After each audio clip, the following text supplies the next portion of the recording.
আমাদের মূলত সমস্যা হচ্ছে যে কালকে যে আন্দোলনটা আমরা করছিলাম, আমাদেরকে বলা হয়েছিল অফিসে নোটিশ, ওরা একটা নোটিশ তৈরি করছে ম্যানেজমেন্ট, যে ওখানে লেখা আছে 8 দিনের ছুটি, আমাদের 8 দিনের ছুটি এবং 20 দিনের বেতন দিবে।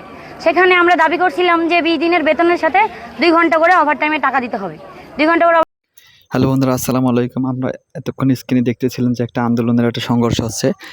এখানে আমি আজকে বিস্তারিত আলোচনা করব এই সংঘর্ষ নিয়েই, যেখানে সব দোষ গার্মেন্টস মালিকদেরই, কিন্তু কেন কী কারণে মালিকেরা পিছনে থেকে সামনেই ঘটনা যে সহিংসতার সৃষ্টি করে সেটা কেন, এ বিষয় নিয়ে পুরো বিস্তারিত আলোচনা করব। এই আলোচনাটা শুনতে অবশ্যই আমার ভিডিওটা শুরু থেকে শেষ পর্যন্ত দেখতে থাকবেন, এবং যারা আমাকে নিয়মিত শোনেন তারা অবশ্যই আমার ভিডিওটা লাইক দেবেন, এবং সেই সাথে যারা চ্যানেল সাবস্ক্রাইব করেন তারা সাবস্ক্রাইব করে আমার পাশে থাকবেন। তাহলে চলুন বিয়াস, কথা না বাড়ি শুরু করি।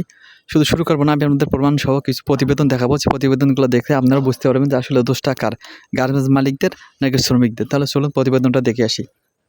আমাদের মূলত সমস্যা হচ্ছে যে কালকে যে আন্দোলনটা আমরা করছিলাম, আমাদেরকে বলা হয়েছিল অফিসে নোটিশ, ওরা একটা নোটিশ তৈরি করছে ম্যানেজমেন্ট, যে ওখানে লেখা আছে 8 দিনের ছুটি, আমাদের 8 দিনের ছুটি এবং 20 দিনের বেতন দিবে। সেখানে আমরা দাবি করছিলাম যে 20 দিনের বেতনের সাথে 2 ঘন্টা করে ওভারটাইমে টাকা দিতে হবে, 2 ঘন্টা করে ওভারটাইম হলো 40 ঘন্টার ওভারটাইমের টাকা, এবং 10 দিনের ছুটি দিতে হবে। ওনারা এতে রাজি না।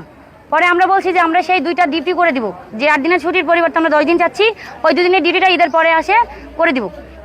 তাতে ওনারা রাজি না। তারপরে আমাদের ফ্লোরের পোলাপানগুলো যারা আছে, আমরা শ্রমিক ভাই বোনেরা কাজ করি নাই, কাজ বন্ধ করে দিছি। তারপরে কিছুক্ষণের মধ্যে আমরা 2 ঘন্টার মতো বাইরে বসেছিলাম, স্বাভাবিকভাবে ভিতরেই ছিলাম, মানে গেটের ফ্লোর থেকে নিচে নেমে আসছি, অ্যাসেম্বলি পয়েন্টে ছিলাম, ওখানে বসেছিলাম। তারপরে কিছুক্ষণের মধ্যেই দেখি বাইরে থেকে আমাদের ম্যানেজমেন্টের লোক, বাইরে থেকে 7 জন লোক ভিতরে ঢুকাইছে, যেই জায়গায় অস্ত্র সহ, তাদের কাছে চাকু এবং অনেক ধারালো অস্ত্র ছিল। যেখানে আমরা সকালবেলায় শ্রমিকরা আইডি কার্ড ছাড়া শো না কইরা সকালবেলা ঢুকতে পারি না, সেখানে বাহিরের লোক কিভাবে ঢোকে? ওনারা ঢুকাইছে মূলত আমাদেরকে ফাঁসানোর জন্য। ওরা চাইছিল হয়তো আমাদের ফ্যাক্টরি ভাঙচুর করে কোনো কিছু লুটপাট করে দোষ হয়তো আমাদের ওয়ার্কার ভাই বোনদের, যে না ওয়ার্কারেরা ধ্বংস করছে, ওয়ার্কারদের ওপর মামলাটা আমাদের ওপর উঠতো, এর জন্য ওরা বাইরের লোক ঢুকাইছিল। দ্বিতীয়ত জিএম কেন ওই বাইরের লোক ঢুকাইলো, ওরা ম্যানেজমেন্ট কেন বাইরের লোক সন্ত্রাসী ঢুকাইলো? এখন আমাদের বেতন ফুল মাসের বেতন দিতে হবে এবং ছুটি দিতে হবে, আর কোম্পানি এই গেট খুলে দিতে হবে, ঠিক মতো ডিউটি করাইতে হবে। আর যদি ডিউটি করায় তাহলে পুরনো ম্যানেজমেন্ট একটাও থাকবে না।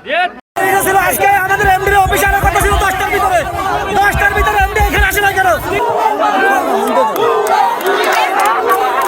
মহিলা বাচ্চাকে কাপড় কিনে দিতে পারে না, স্টক করে মারা গেছে।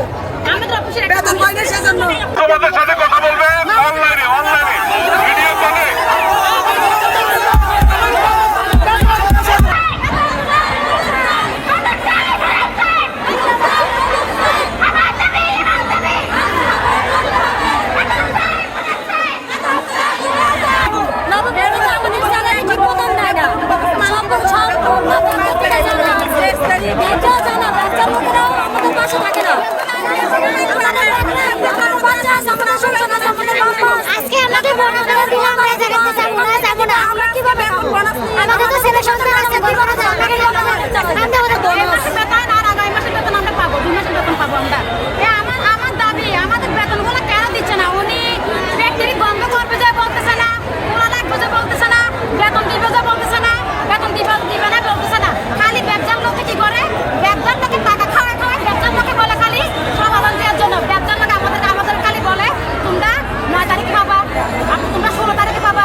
বন্ধু, আমরা এতক্ষণ শুনতেছিলাম যে ওয়ার্কারদের সমস্যা, যে ওয়ার্কাররা যে সব দাবি করছে এগুলো কিন্তু একটা ন্যায্য। এই ঘটনাগুলো যে একটা সংখ্যাজনক দুঃখ প্রকাশ করছে, যে বাইরের থেকে লোক নিয়ে এসে যে কাজগুলো মালিকরা করছে, এটা মোটেও কাম্য নয়। এই জন্য কিন্তু শ্রমিকরা অসন্তোষ দেখা দিয়েছে। আমি মালিকদের অনুরোধ করে বলবো আপনারা এইসব ঘটনা থেকে এড়িয়ে যান এবং শ্রমিকদের দাবি মেনে নিন। শ্রমিকদের ন্যায্য যে পাওনা সেগুলো যদি আপনারা বুঝিয়ে দেন সঠিকভাবে, তাহলে আমি আশা করি কখনোই ওর গার্মেন্টসের সহিংসতার সৃষ্টি হবে না। কারণ এমনিতে বর্তমানে একটা চক্র বা একটা সিন্ডিকেট আছে বাংলাদেশকে গার্মেন্টসগুলো উত্তেজনামূলক সৃষ্টি করার জন্য। কাজে আপনারা এইসব থেকে বিরত থাকুন। আল্লাহ হাফেজ।